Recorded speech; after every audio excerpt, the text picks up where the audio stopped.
It's amazing what small brands are doing right now.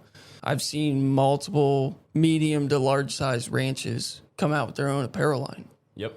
They got to be working or else people wouldn't keep selling them. Yeah. You know, nobody runs a business into the ground and just keeps selling it. So personal brands is amazing. And our goal is to tend to those needs, you know, especially being from a Western background and being a hired man, we know what people want to wear.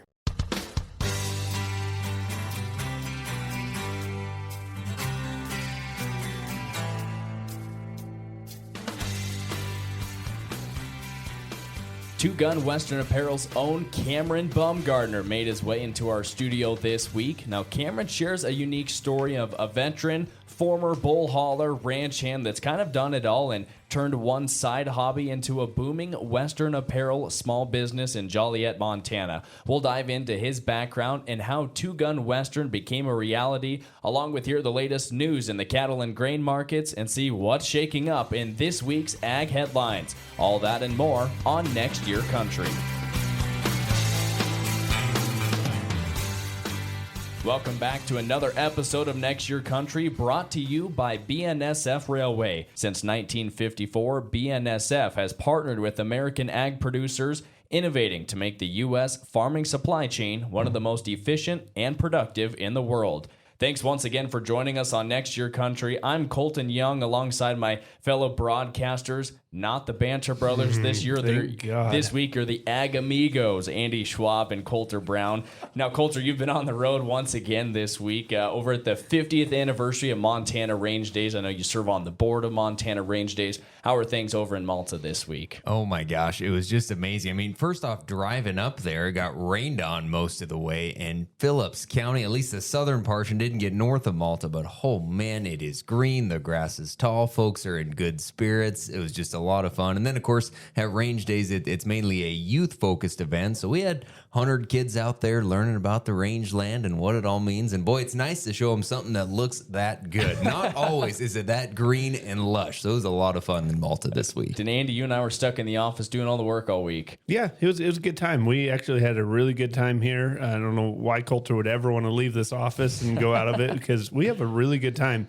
And then Courtney went with them. Taylor went with them. It was just Shannon here to try and keep us in line. And boy, we had a lot of fun here this week. Tough job. You guys need more supervision than that. But thankfully, it didn't burn the building down. Didn't have any huge, scary news stories break out. So I appreciate you guys spelling me so I could go up there. Absolutely. And sounded like your kids did pretty well in the competition, too. Took home some hardware. They did, actually. It was my son Owen's first time actually in the competition. He's 9 years old, and he came away in second place. And his cousin Bodie from Sand Springs got first place in their division. And then with their cousin Nia, they won the super starter division, 9 to 11 years old. So we're pretty proud of them. Way cool. That's awesome. Well, Andy, let's head right into the Ag Headlines and talk about what's been shaking up here this week. Yeah, as we do, we say thank you to Montana Farm Bureau Federation. They're leading Montana agriculture towards a future with a prosperous ag economy and thriving rural communities.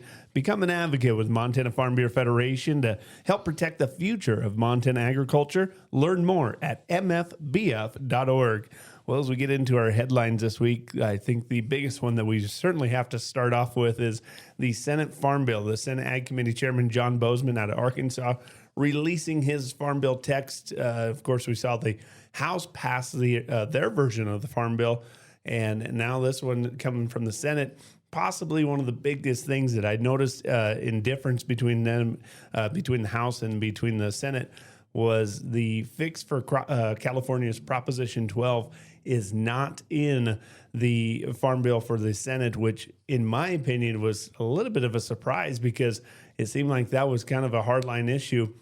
Will that stay? Who knows? I mean, we got a lot. It has to go through the House, or excuse me, it has to go through the Senate Ag Committee, and then it has to go through the full Senate as well to get voted on before it can go to a signing of the president. So a lot of steps, a lot of hoops to jump through here. But Colton, I know that it was certainly good to at least see the Senate release at least some text. It sure was, and I was just glad because I know when the House released their version, we heard Ag Chairman John Bozeman in the Senate say our goal is to have text out by the 4th of July. So normally when you hear something like that, it's July 3rd at 11:58 p.m. when it comes out. So they had time to spare. But to your point on the Save Our Bacon Act, the California Proposition 12, I did see a comment that Senator Bozeman said we intentionally left that out to try to get bipartisan support and get the bill done.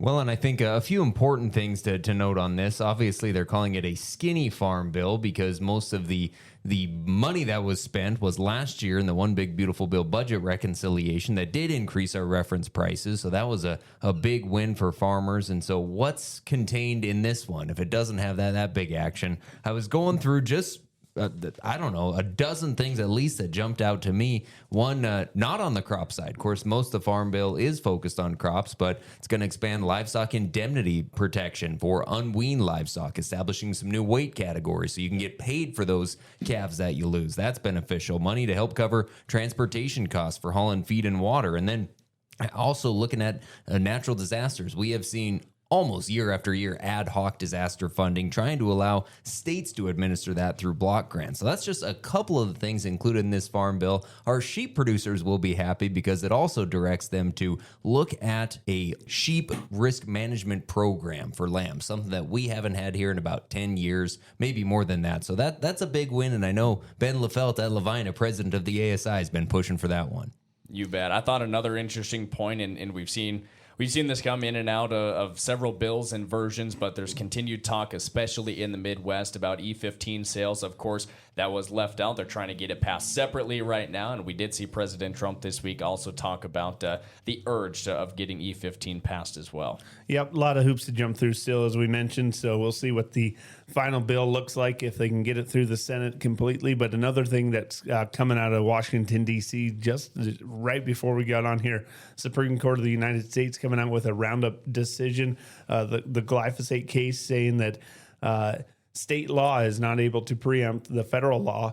Of course, that was coming from a lawsuit out of Missouri, and the Supreme Court came out in a 7-2 decision saying that that federal insecticide, fungicide, and rodenticide act prevents states from requiring cancer warnings on Roundup labels when the Environmental Protection Agency had not mandated them to do so. So that was a big case for Bayer. Of course, Mighty kind of, I don't know if it's going to fully put this to bed. I think that's going to be a long time before we see this fully put to bed, but certainly is going to put a different spin on the litigation cases moving forward. Coulter, I know this is something that has just riddled the ag community for many, many years.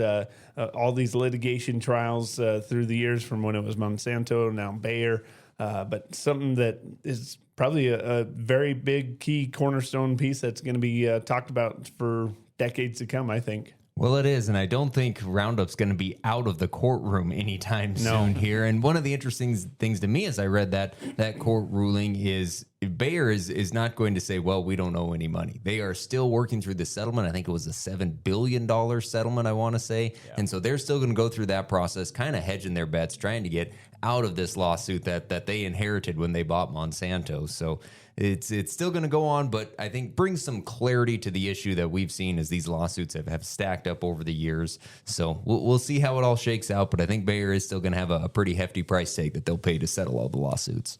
Yeah, a lot of cases. Well, speaking of cases as well, Montana Stockgrowers Association come out this week and announced that they have filed a motion to intervene on that appeal from American Prairie and Western Watersheds Projects and Defender of Wildlife, appealing the decision from the Bureau of Land Management to pull bison grazing away from several of those allotments in Phillips County. And Montana Stockgrowers Association coming out this week saying that the BLM got it right. They're doing what they have to because the American Prairie was not following the Tailored Grazing Act. They were putting bison out there for conservation, not livestock production. So it's certainly going to be interesting to see what the judge has to come to say to this, if they'll allow Montana stockgrowers to actually intervene in this case. But I certainly hope they can, because Montana Stockgrowers has been very close with this, very familiar with this matter, if you will, for all the years that it's been going on. Definitely a point of contention when we talk about grazing regulations and consideration. But I do have to say it's been really encouraging to see the amount of discussion, changes, and the look that the Trump administration is taking into public grazing in not only in Montana, but across the West, and trying to make it more beneficial for producers. Well, with the bison grazing on these American prairie allotments, I can tell you this is a story I've covered for literally my entire career as a farm broadcaster. I remember going to the first meeting in Winnett when they first announced this decision, and it continues to go on. I would say this is not going to be the first appeal. It's going to be appealed, and I don't know how it's going to shake out in the end, but certainly stock growers in north central Montana and really across the state, across the region are engaged in this issue, and it's going to stay in the courtroom for a long time, I think. Yeah, Montana stock growers really honeycut in that press release and that announcement. I think they emphasized that pretty well, just saying we continue to stand firm on the fact that bison do not meet the production-oriented livestock requirements under the Taylor Grazing Act. And from my perspective, just as I look at it, and Colton explains the Taylor Grazing Act to me, I don't know that it's bison can't qualify, but they have to be produced as livestock to qualify under the Taylor Grazing Act. And so conservation herd, I don't think does fall under those requirements, but thankfully there are smarter legal minds than I that will sort that out. Yeah, absolutely. Do not get any legal advice from, what did you call us? The Ag Amigos this week? Yeah. Ag Amigos this week? I don't know about that. I don't know about that. You know, Heidi Peterman sent me a text, and she suggested Talking Trio instead of, what was it, Banter Brothers? I don't know. You keep shooting, Cole. One of these every single week I'll have a new something for you. All right, well, we're going to get to the conversation with Kameron Bumgardner here in just a moment, but first, want to thank our friends at Western Ranch Supply. Western Ranch Supply is Montana-owned and operated, proudly serving farmers and ranchers with quality products and trusted expertise for over 70 years. Trusted by generations because they're built by generations. Well, you've been hearing this name for quite a while if you've been listening to our Next Year Country podcast, Two Gun Western Apparel. That's right, Kameron Bumgardner, the CEO and founder of Two Gun Western Apparel, is in studio with us for this episode. Kameron, thanks for coming in here today. Well, I appreciate you having me. You know, this is one that when we started Next Year Country, I visited with you and talked about having a podcast as you're a young entrepreneur, and it seems podcasts are kind of the theme for our generation of hearing news and information, and it's just been blowing up each and every single year, it seems like. So we're excited to have you on. Of course, Two Gun Western Apparel has been a sponsor of Next Year Country for the last month or so, but for those that don't know, Kameron, what Two Gun Western Apparel is or haven't heard of you before, let's start it and kind of give them your background information and what got you to being here today. Wow, a lot has led up to being here today, but I created this Western brand. I started about 4 years ago. I was a hired man, bull hauler, everything. I was just a day hand. And I was making designs for other people. And I was sitting there one night. It was like midnight, 1 o'clock in the morning. You know, that's what it takes to do this. And I was like, well, why don't I just make my own? You know, why don't I doing this for all these other people?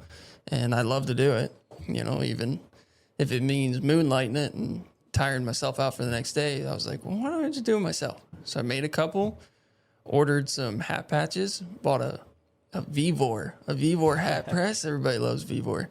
And I just got to work making patch hats, and man, it took off. And it was about a 2 to 3 year span that we just did that. And we had some embroidered hats that we had done through other people. And then last year, I was like, why don't I just buy embroidery machines, do it all myself? Yeah, well, didn't have any idea what I was getting myself into. I didn't even know how to sew my jeans together. You know, my wife's grandmother would sew my jeans back together whenever I'd rip them. Yeah. Probably should have started there before I bought an embroidery machine, but we figured it out. I quite literally figured it out, like through trial and error. I keep them as a memory in our bunkhouse there. There's about like 40, 50 hats that are just obliterated. Just not good. Trial hats. So we started doing our own, and that took off. Well, talk about, obviously it's hard in this environment and this economy right now anyways, but just hard in general. It takes a lot of courage to want to step out and start your own small business. But before we get into that a little bit, talk about your background in agriculture, working as a hired hand. Who were those first people that got you in contact and wanted to start making designs for clothing, or what was that first route, and really what tied you to the Western lifestyle and wanting to create an apparel company? So funny enough, at the time, I was like 50% bull hauler, 50% day worker, anything that made money. I went to welding school. I could weld, drive truck, don't matter. So when I got out of the Marine Corps, wanted to be a pipeline welder. Well, that quickly went out the window. So I had a few buddies that did that, and after some thinking with kids, I was like, yeah, that's not going to work. So got my CDL civilian side, and started bull hauling. And funny enough, that actually led into networking for different ranches and a whole bunch of different people. And I'm an eccentric person. I always have, cool hats on. People would be like, oh, I love your hat. So, well, I make them, I make the designs and I make the hats. And then that led into me doing stuff for them. And, being a hired man and trucking and all that, the networking was huge. Meeting all these people and doing these two things at once was very tiresome, but it was very rewarding. But it snowballed out of control. Before I knew it, I had 20 customers that needed stuff yesterday, and I was like, oh my gosh, we're falling behind. And now you're selling your line of apparel, Two Gun Western and Western Ranch Supply, across the state of Montana. You have a website people can go to, but there's also the custom embroidery side of the business as well. Talk about where Two Gun Western is at now. All this led into me doing custom work, because I would find emptiness in times. I was like, well, one buddy would ask for hats. Well, then he had two other buddies that wanted hats. And like I said, it snowballed out of control. One person needed hats, and then 25 people needed hats. And so that's where the custom side of things, because I didn't really have the idea that I wanted to be a custom embroidery shop either. I'm not the best with people. I'm a Marine. I'm a cowboy at heart. Like skills were lacking. I'm not great in customer service. I've since had to learn that, obviously, to be good in business. But to start out, we'll plug the website in here. Yeah, I want to dive down this rabbit hole. Yeah, I was easy to tell someone to get lost, and I quickly found out you can't do that. Is that the word you would use? No. We had to, and that was something that I had to learn. You talked about having the courage and being an entrepreneur. I basically had to rewire myself, because I probably would have already cussed about 20 times. I was a Marine, I deployed, and my vocabulary was very colorful. So, being a business owner and being very present on social media and doing podcasts and stuff like this, I had to be like, okay, well, that's not going to work. That was part of the rewire. Well, now it's really cool to see, because like you mentioned, it's veteran owned. You're a former Marine. You've worked on several ranches. You hauled bulls. You've been around the ag industry. You wanted to create something for your buddies, and that led into your own business. And now you're creating clothing wear, hats, sweatshirts, crew necks. I mean, you name it, you've got it, and it's across stores in Montana. Talk about where business is at today. Ooh, business is booming. It's almost too booming. I just hired a guy couple weeks ago, and we went through kind of a weird spell, because I was like, well, hiring somebody's going to solve my problems. Well, I had to train somebody. I had to take on that much more work. Yep. I had to create systems to more organize him, because everything was through my head. I'd write stuff down, and in my Shopify I'd have orders and such, but I had to create systems to where not only can I work throughout the day and be organized myself, well, I got to organize an employee now. I got to keep him busy. And that created a whole different spectrum of stuff. But we are scaling at an absolute astounding number. It's kind of crazy to keep up. We're actually looking for another employee, possibly. Awesome. It's kind of insane. There's definitely demand in it. And I can't stress enough, how important it is to be in this industry, to make clothing for this industry. we talked about that. Yeah. Is there, in your eyes, is there a disconnect from, because of what I really like about you, and we've talked about this, off camera and off microphone several times, about you're also trying to fill a need for ranch hands, for the average hired hand, who also you make his apparel line for, not to plug him, but there's kind of a disconnect, it feels like, from what the clothing industry, the Western lifestyle industry has, and what you're trying to do as far as quality product, affordable, but works for the everyday ranch hand.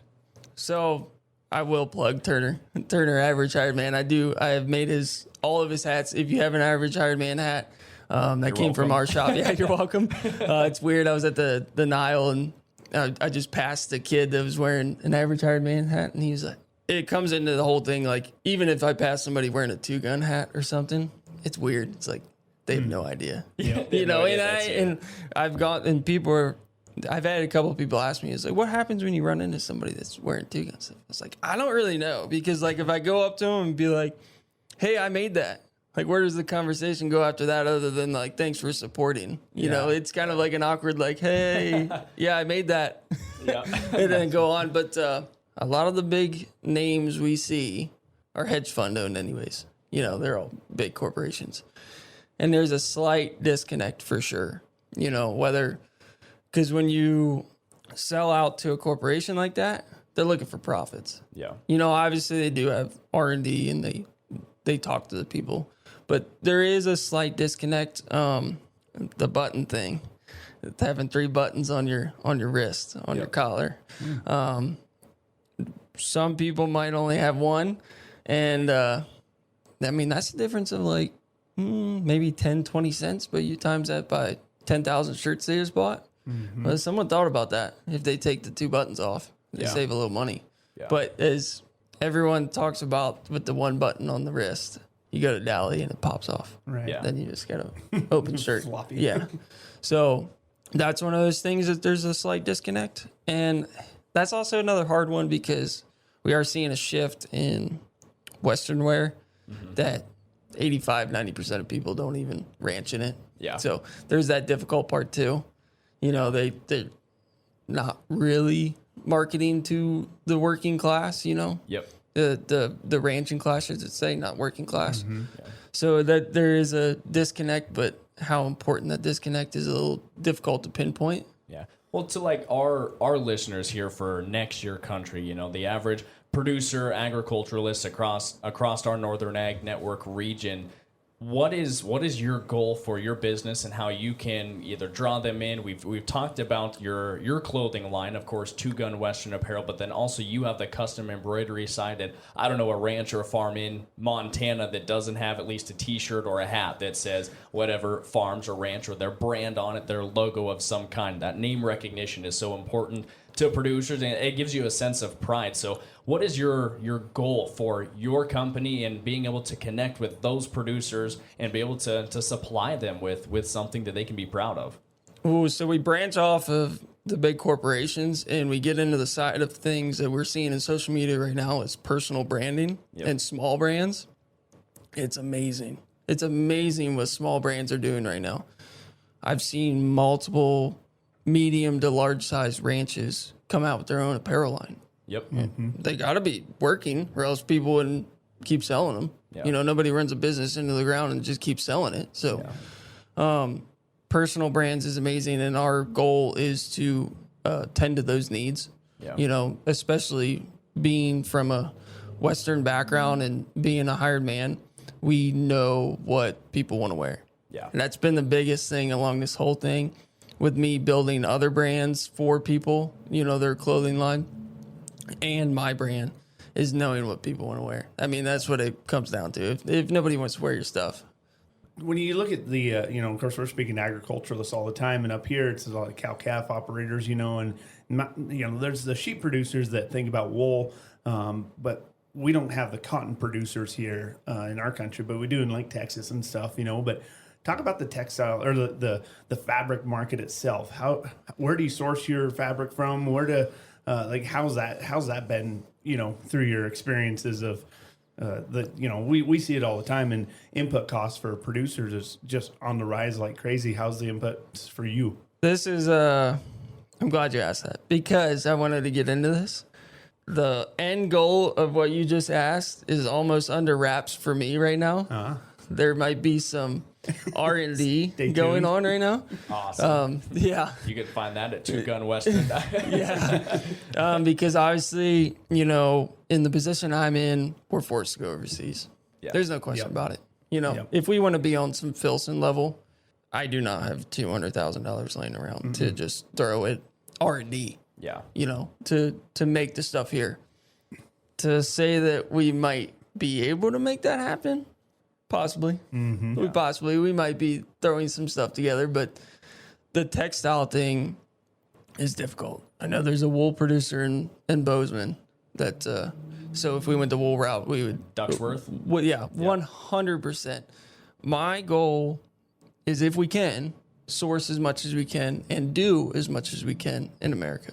Yeah. And that's the big pivotal point. I don't order, I should say, anything that from here on out that we make with our label on it. We try not to do China. A lot of our stuff comes from Vietnam and Pakistan.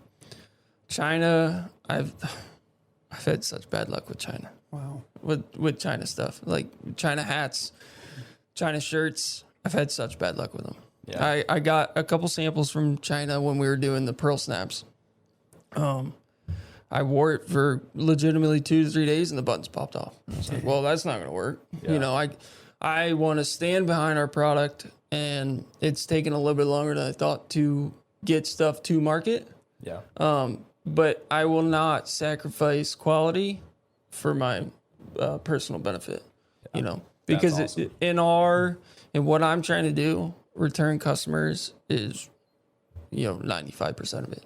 Yeah. If they're not going to come back and buy more, then you don't have a business. Yeah. I'm going to piggyback off of that question a little bit from Andy. You know, we talk a lot about the producer aspect, and he mentioned, you know, rising input costs and challenges. What has been the biggest challenge of Two Gun Western, of getting this to where it is today? You know, we were talking earlier, and they say when you start a small business, you have to give it a 5-year plan. Give it 5 years before you sit back, fully assess what you've done, and then contemplate if you're pushing for 6 years or not. First of all, how many years are you rolling into this? And it's good to hear the business is booming because we know you're going to continue, but what has been that biggest challenge for you to get to where you are today? Oh, man, we don't have a long enough podcast for that. But that was why I was glad you asked that question. That has been the biggest one, rising costs. Yeah. What point do we draw the line? Yeah. I see people selling hats for $45. Yeah. I'm not paying $45 for a ball cap. Yeah. The problem in that is we are almost to that point, you know, between the textile and designing, the decorating and all that, and the shipping. Fuel has a very big, you know, the cost of diesel is a very big driving factor of that. You know, when I was talking to my supplier overseas, they raised it dramatically. This last time I was like, what has changed? And they're like, well, the oil. But that is 100% because where do we draw the line? Yeah. $110 for a pearl snap? Yeah. Never in my life. Yeah. I've worn the like cattleman for the entirety of me working cattle. Yep. You rip them and they're $35. I think they're at $45 now, but well, the same thing. The rising costs. If you ripped it, it was $45. You know, it wasn't like you just ripped a $110 shirt. Yeah. You know, that is the biggest problem. If we're talking about the brand, if we're talking about the custom, like we just talked about the customer service, I try to do everything I can to be good at customer service. The customer is always right. And that is the hardest part. That is the hardest part is because some people they're never satisfied. And you just got to deal with that. You know, either you take a loss and you move on or you don't have a business. Because if you do one customer wrong, they're going to tell 100 people that you did them wrong. Yep. And that's, you don't want that happening. No. You get a bad rap, you're done. Yeah. You're done. Mm-hmm. You can only run from that especially with social media and all this. You can only run for so long. With those input increasing too, did you notice any, like when the tariff situation was happening, was that another factor that weighed on you? I almost said, to heck with this. Wow. When that happened, I was like, I'm not selling overpriced stuff. Yeah. Personally, I didn't want to do that. Thankfully, they have come down quite a bit. Yeah. It's something I directly deal with, and it sucks because it doesn't matter because you mentioned that textile, a lot of stuff isn't made here. So even if you sew a shirt here, more than likely all your fabric came from overseas, which is still affected by the tariffs. So it's a world market that we deal with, and I wish it wasn't that way, but it is that way, Yeah. So what is the outlook here as we start to wrap up a little bit? What is the outlook for the next 6 months, the next year, the next 5 years for Two Gun? I know we talked about there's some exciting things coming down the pipeline, but who or what are you trying to reach out to further grow your business? And then where can people go to learn more if they're interested in custom embroidery for their ranch, want to support a Montana family, a small business in Joliet, Montana? What's coming down the pipeline, and where can they go to learn more? TwoGunWesternApparel.com is our website, and we do everything. Everything that we just talked about, I can do it. I can either coach you on your way to do your own brand. I can make everything for your brand. I can do product shoots, all that. I could, marketing, everything pertaining to the brand. Since I've done it, I do offer that, and I have 3 to 4 other brands that I do that for. And then the custom side of things, we have a lot of wholesale accounts and Carhartt, all those big names, and we could just put your business logo or your ranch, what have you, on anything: hats, jackets, vests, anything and everything pertaining to apparel. If I can't do it, I'll figure it out for you. We've been doing it for 4 years now, and it's out of control, and I love it. I've asked for this. I've asked to be this busy. Recently I've had to pull back because I got a little burnout, but on average, I'm in the shop 12, 14 hours. Wow.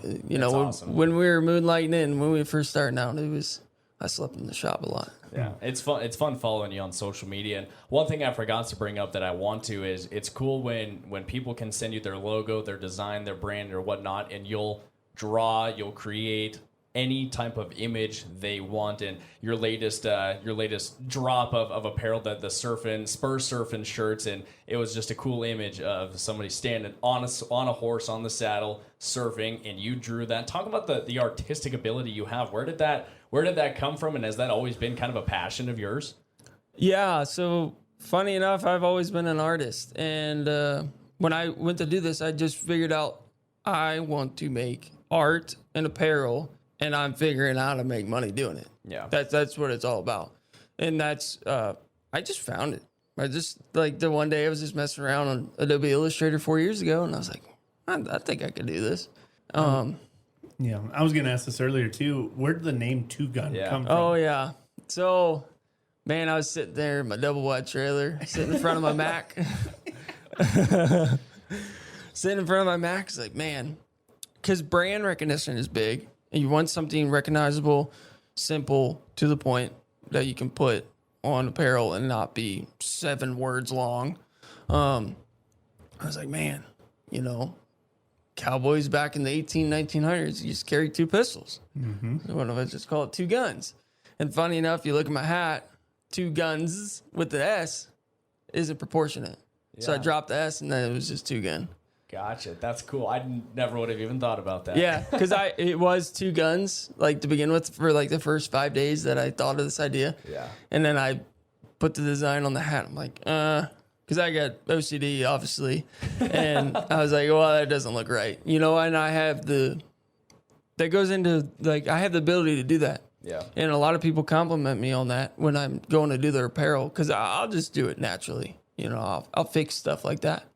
And then I'll send it to them and be like, does this look good? And they're like, oh, yeah, no, that looks perfect. You did a great job. So I don't pat myself on the back as much as I should, which is why I kind of am not great at this, Yeah. I'm not, one to toot my own horn at all. Yeah. So it's difficult. Yeah. Well, before we get off here, thank you for your service. Thank you. Appreciate you serving our country and really giving us the freedoms that we can to even have a podcast, Well, I appreciate that. Thank you. That's where a lot of this comes from. If I wasn't in the Marine Corps, didn't do 4 years active duty, I'd still be the punk kid that I was before I went to the Marine Corps. You know. Yeah, well, we sure appreciate you coming on here, Cameron. And, you know, if you're out there listening and you're looking for custom embroidery, you want to support a small business right here in Joliet, Montana, veteran-owned, of course, you can, again, go to twogunwesternapparel.com. We sure appreciate you coming in and look forward to seeing all your stuff that you come out with and see how business can grow here in the future. I appreciate it. Well, thank you, Cameron, not only for your service, but also thank you for coming in and visiting with us. That's Two Guns Western Apparel. Certainly a great product line that they have available for you, so be sure to check them out online as we move through. We say thank you as well to Nutrilix, the total livestock supplement. Nutrilix liquid supplement is specifically formulated to provide the nutrients your cattle need to maintain good health and provide a returnable income on your investments, especially in these summer drought conditions. It's easier and cheaper to supplement grass now than it is to feed excess hay later. Well, wrapping up here, I want to talk to you guys about a few cattle industry topics that we may have touched on before, but I think it's worth circling back to. And I'm going to warn you, I'm going to speculate wildly here. I need to add a button onto here that has like an intro, like dun dun dun, Colter speculating. Yeah, it is speculation, but just, you know, since we got that cattle on feed report a week ago and been talking with you guys and others about this industry, just a few ideas circling around in my head. And it really got to thinking about it. Of course, at Montana Range Days, I was talking with Dave McEwen, who's Montana Wool Growers, comes out and cooks a lamb lunch in the field, and Dave serves on the American Lamb Board. And the lamb industry just looks as good as it ever has right now. Demand is up, prices are up. But then we started talking about the cattle deal, and yeah, it's record markets, of course, but there's a few factors out there that are making me a little nervous. So I'm going to put, I don't want to say my doomsday cap on, but maybe my bearish cap here and talk a little bit about that. I mentioned the cattle on feed report. We hashed through it last week. You know, placement's down, marketing's down, inventory's up. But I think the real crux of that, and we did mention it, was feeding these cattle for longer to heavier weights. And what is that going to do on the other side of this deal? I mean, we are leading quality grades higher. That's certainly true, but you know, we read an interesting piece from Daryl Peel this week at Oklahoma State Extension, who point out we're producing more fatty trim because of how heavy we're feeding these animals. And so we've got to import more lean trim to offset that. And these yield grade 4s and 5s are at record highs right now. And so the question starts to come of what happens if we start to grow this herd, and when we've got these gobby fat cattle in feed yards that we've fed for so long. I think I was just looking last week, the average weight on fed cattle was 1,545 pounds. That's the average.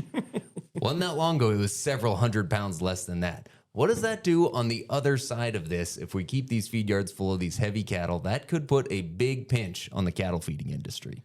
I was looking at it too, of thinking, like, how are we not seeing more disappearances? Because Daryl Peel also pointed that out, that when these cattle start getting this more weight on their frame, that, you know, you're gonna see more heart failures. You're gonna see more cattle not be able to perform like they normally are supposed to do on a genetic basis.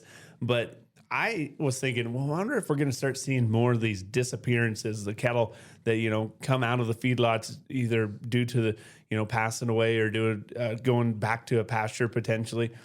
I was actually surprised to see these numbers of the disappearances are not as high. And when you start dating back, when you look year over year, it seemed like the latest, the past couple of months, they're down 6%. They're down 9% from year ago levels. Then you go back a year, and those numbers were down 13% from a year ago. Those numbers are down 14% from a year ago when you start looking at similar months. And so I thought, well, that is interesting to think that, you know, we're not seeing as many disappearances. Albeit, though, we're also seeing less cattle in those feed yards. So, you know, is that why we're not seeing as many disappearances? I mean, percentage-wise, I know the percentage is based on year over year, not necessarily comparison to how many cattle are in the feed yard at that moment. So perhaps we should look at that. But could be interesting to see if these warm summer months start making these cattle have, you know, more heart disease issues or more heart failure issues, because I don't know if you guys have seen some of those cattle in those feed yards when they're 1,500 pounds, but they're laying there panting like, I'm full. They look like me on Thanksgiving Day. I think giving the opportunity that feedlots have to add more days, I think that's affecting a lot of the disappearances, because we're not feeding cattle to 900, 1,000, 1,100 pounds and having the option of turning them back out on grass. You're not going to turn a 1,500 pound cow back on grass. It's just not a possibility. So I think that has something to do with it. But to your point, Coulter, of what Daryl Peel said earlier this week, and to what you were talking about, Andy, of having the heavier carcass weights, we've made a lot of genetic progress in the country in the last 30, 40 years. And we've obviously seen, from the certified Angus beef side pushing demand. We've seen that has been very impressive the last few years. And we are meeting that, and having the tight supplies on top of that is also leading to these heavier carcass weights. But to the point of structurally sound cattle, it's starting to be a major issue. And Daryl Peel talked about it, that our genetics aren't, that's not, I don't know if that's a reality. We've improved so much over the last several years, but are we going to improve to where we can feed these cows to 2,000 pounds? That just seems so far out of reach. And he talked about the major health concerns, and I thought it'd be funny to wait for Zoetis or another company. They're going to come out with a cattle Ozempic here before too long to get them back down. Well, that's just one concern I have right now is what does it do to feed these cattle so heavy to the structure of our industry? But I think even a higher level of concern right now, for me at least, comes from the dairy business. Yeah. And I'm here to tell you, it's not the dairy business anymore. They're dairymen in the beef business. Yep. They are raising cattle for the beef on dairy cross. That's where the profitability is in the dairy business right now. And because of that, they're keeping cows for longer. They're not replacing them because the cost of replacement efforts in the dairy business is so high. So they just retain those cows. And we've got the largest dairy herd in 30 years right now. And that, I think, could have a significant effect on the beef market, really, because the incentives there keep those cows longer and just get a calf out of her. And if we can get a bull calf or a steer calf eventually, then that's gonna be more money for the dairymen. And it's to the point that the dairy industry right now is purchasing 82% of the beef semen. Wow. All that is going into the dairy business. And that's up more than a third in just 5 years. 80%? 80% goes into the dairy Is business. that sex semen, do you think? Or are they trying to get females only? No, they're not getting females out of Yeah. that. A lot of it probably is sex, but they don't want females out of it. They want bull calves. And so because of that, because of how many dairy cows we have now, I mean, of course, the milk price is down because there's so many of them. The efficiency is probably down because a lot of those cows are much older than they'd normally be. But I don't think they really care in the dairy business because the beef price is up. And so we're likely to see a little continued contraction this year. I was reading an article from CoBank, and they say growth is coming in 27 and 28. And they're thinking it'll be modest growth on the replacement heifers, try to right size at some point. But I also think if this beef deal does turn and that profitability isn't there in those beef on dairy cows, there's going to be incentive to really cull some of those older cows. And that is going to affect the beef market, maybe our cull cow market substantially. Yeah. Well, and leading on to that, we've talked about this before in your office, Coulter, about the beef on dairy and why we're seeing longer days on feed, and it takes longer to get those calves up to the weight potentially. But my question is, and I don't think we'll ever get to that point, but you have the beef on dairy calves. They're more lean naturally. If we don't feed them up to that point, if all of a sudden we are feeding the rest of the beef calves up to 1,600 pounds, Daryl Peel talked about how a lot of that is fat and not going into the meat itself. It's the byproducts. And, talking with Kameron, he talked about how mustache wax is now made from beef tallow and kind of turning away from beeswax. And obviously, you see a lot of the health kicks across the countryside of using beef tallow, and that's great, but what if we start to see a turn in that direction? We already know we're seeing lean beef supplies very low. Are the beef on dairy cattle that are going into feedlots, if we just don't feed them up to that weight, is that going to be a route to get more lean beef supply in the country and take away from the other supply?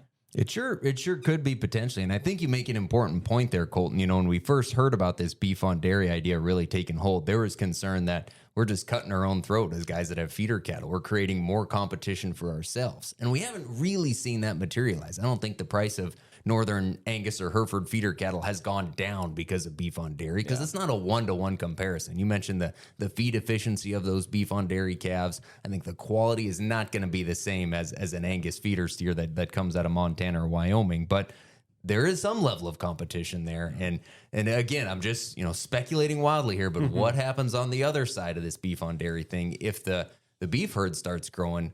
There's going to be some pressure there, and I think the dairymen will have got to the point that they like that part of their business. It's profitable and it's consistent. Especially when you're giving them two two sources of profit on their operation, because they still have the dairy side, but now they're coming into this. And we've seen, I think I've seen it more just in the early 2 video sales that we've seen, the amount of beef on dairy calves that are on that video. Superior's Corn Belt Classic, they had 250-pound beef on dairy calves that were $975. And it just, the demand is there, and there's an opportunity for profit to be made. Okay, 2 more things that I'll say with my Chicken Little the sky may be falling hat on. One, as we think about the future, what happens when that border to Mexico does finally reopen? When we start taking those cattle in again, I mean, there's going to be a new normal for that. They're expanding feeding industry in Mexico. They're likely going to expand packing industry. That will look different in the future when it eventually does happen. But those cattle probably will come back at some point. Then combine that with the fact that we've lost packing capacity in the U.S. We've cut out 35,000 head a week, maybe 40,000 in U.S. packing capacity. I don't think that's coming back, at least not from those plants. So if you hit all these things against the same window at the same time, the glass is going to break. And that's where I think there is some level of concern of these gobby fat cattle in feed yards, the biggest dairy herd we've seen in decades, the beef on dairy foothold, Mexican cattle coming in, less hook space. And then if the beef cow herd starts rebuilding at that time, that's a lot of pressure. And so then I'm going to take my hat off. It is not that bad, actually. Those are just all the negative things I can think about, I guess, that are rolling around in my head. I think maybe times have been too good, and just my anxious nature as it is, I've thought of things to worry about in the place of actual bad things. But honestly, we talk about packing capacity. There's a new plant under construction right now in Amarillo. That's a 3,000 head per day plant coming online in 2028. That could be key to keeping some leverage on the producer side of the equation. And then, I mean, I don't think we're growing the herd this year. It sure doesn't look like as widespread as the drought has been. And whether we're nervous about the future or not, the fact is today it's the best cattle market any of us have probably ever seen. And of course, we're talking as the Northern Livestock Video early summer special is going on. Pulled just a few figures from the previous sales. And, today we're seeing those 550 to 6-weight steer calves that'll come in October. They're in the $4.90s, $5 mark for the most part. 7 years ago, in the cycle bottom in 2019, those same calves would have brought $1.50 to $1.60. Holy smokes. So that's how fast this thing has changed. We've gone from $900 a head for an upper 5-weight steers to over $2,800 a head. Yeah. I just think it's important to put it in perspective how fast this thing has changed. That's over a 200% increase in 7 years. So we're making $700 a head more today than we did in 2019. Now, how much have your costs gone up over that time frame? Considerably, I think. But even you look back to where we were a year ago, I think we're about $1 a pound higher in the price. I would not have predicted that a month ago. So the demand is still there. So after all those negative things I said, I just want to put it out there that those are all maybes. The fact is, times is good right now.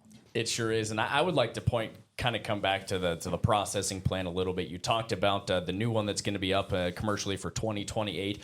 We've seen a big push, I feel like, just in the last 2 months alone, but this last year from the Trump administration about smaller processing plants and getting those regulations eased and kind of cutting red tape. I know that's such a tough conversation because we're always talking about the big four. The big four, they control 80% of the market. I feel like we're starting to shift, especially when they are closing plants down. I guess this is more of a question for you guys. Do you think the moves that we're seeing, the regulations being cut, the small processor plants across the country, are we going to see more of those come on board as more of the big processing plants come offline? And are we going to see a shift in the processing market when and if this thing does turn, if we do rebuild? I know the point of how big we're going to rebuild probably plays into that drastically. I don't think we're going to rebuild to 32 million, whether that's 29, 30, whatever that looks like. I struggle to think that we're going to see these big four, have it, get pulled back enough to give those small and medium-sized guys a shake at this industry. But I think they're going to be there. If it were me, I was watching this a few years ago when the Biden administration was putting all this money out towards these small and medium-sized packers, and they're saying, "Oh, we're going to build up this industry. We're going to have these guys here to support the cattle business in general." It was the wrong time to do it because we were starting to see that cattle cycle go down. We were starting to see those numbers, and it was, there's going to be a lot of open hook space. And so if you were me, I would rather have seen this, this push for these small and medium-sized packers to come when the cattle market, or excuse me, when the cattle numbers are starting to climb, and we need places to put these cattle. We need hook space for those guys. So for those small and medium size, I know that they are out there, and I know that they're kind of starting to pick up some of the share. But I hope they can hang on till when those numbers start coming back around here in a year or two, because it certainly is going to be a very needed business for sure. Personally, I think we already saw the shift post-COVID when like Andy talked about, all that money came out, and we saw this huge surge in very small meat packing plants, and some of them have closed since then. Yeah. It's not an easy business to be in, and the scale can be hard. And so I don't foresee a big increase in small and even medium-sized plants. That said, I think we have changed a little bit of the packing structure with some more of the, what I would call an independent plant, sustainable beef in Nebraska. That's a plant at scale with that beef going to Walmart. That has kind of shifted the makeup to a small degree. Same thing with the plant in Amarillo I talked about. So it's good to have a little more competition out there, certainly for the cattlemen, but I don't see any big shifts coming. If they do, they'll be demand driven. If the consumer wants to pay a higher price for locally harvested beef, then we can certainly do that for them. But I don't know if they're going to want to pay a heck of a lot more for it. Well, and to quickly look at the grain market here, I don't have such a long diatribe on the grain market other than to say I think the roller coaster could start again next week. We've seen hard red winter wheat futures go from a low of 557 in mid-February up to 731 in mid-May. Of course, that driven by the conflict in Iran, surging crude oil, and some drought concerns. But since then, we've fallen back. We're in the low $6 range now on hard red winter wheat. The Strait of Hormuz is open. Maybe there's been some degree of moderation in our input costs, but not a heck of a lot. Drought still very present, particularly in the southern plains where they are just speeding through harvest. Obviously, we've got better conditions here in the north, but unfortunately, a lot of that winter wheat was burned up before the rains finally got here. So I say roller coaster could start again next week. We've got that June 30th acreage report coming out, and we'll see what's contained in it. Certainly, we've seen some big surprises in there. It usually happens on corn. People really get worked up on what USDA has to say about corn prices. Or corn acres, excuse me. Corn acres, yeah. I just can't wait to see DTN's reaction and see how much they agree or disagree with how many acres of corn are out there. And what was it? I think 94 million acres this year. They said in March they said 95. 95, yeah. And so it's certainly, we've had some pretty wet weather across a lot of that corn belt. So we could see some, prevent plant acres coming out or, replanting. So we'll see. It's always a big one, but yeah, the wheat numbers are usually pretty set by that. They are, but and of course this is just an acreage, so we'll get the production projection numbers later, but we're wondering how much of that winter wheat was abandoned. That's why they've rolled through harvest so fast in the South. Yeah, Kansas was already like 30% ahead. I mean, they're basically done, and I know last week we talked about it. They were going to start test cutting and making their way up to Wyoming, but they were saying, I think it was like 27% abandonment total for that southern and kind of Midwest region coming up. You talk about 27%, and we're already, Montana below 5 million acres. That's going to make a big difference. I think it will. And because of that, I think U.S. wheat stocks are going to come down here over the next year when you pull production down that much. Not to mention it's the lowest amount of wheat acres, or at least that's what they projected in March in, 100 years, 110 years, something like right that? At 100. And so that's what we'll be looking for in the acreage report to see how those numbers shake out, especially on our spring crops. Where is USDA going to predict the spring wheat and the durum? The one that I'll be really watching is barley. They actually had our barley acres up in the prospective plantings report. Yep. The way the barley situation looks right now, I struggle to think we'll see a big increase in acres, but there is some feed use too. So that'll be what we're diving into next week. But I think as you look longer term, if we can tighten stocks, especially globally, I think we're still dealing with the impacts of the conflict in Iran. I think there could be some upward support for wheat here over the next probably 6 to 12 months. Going to be a lot to discuss here as we head on and get closer to harvest time. But as you mentioned, Coulter, next week we're going to be talking about a very important challenge to a lot of us across the country, the rural veterinarian shortage. Of course, we'll have Senator Wiley Galt and Representative Randon Gregg join us. So we'll dive into that vet crisis and solutions that are or possibly going to be on the table. That's going to wrap up another episode of Next Year Country. Be sure to like and subscribe and stay tuned for next week. We sure appreciate you. We'll see you back here next week on Next Year Country.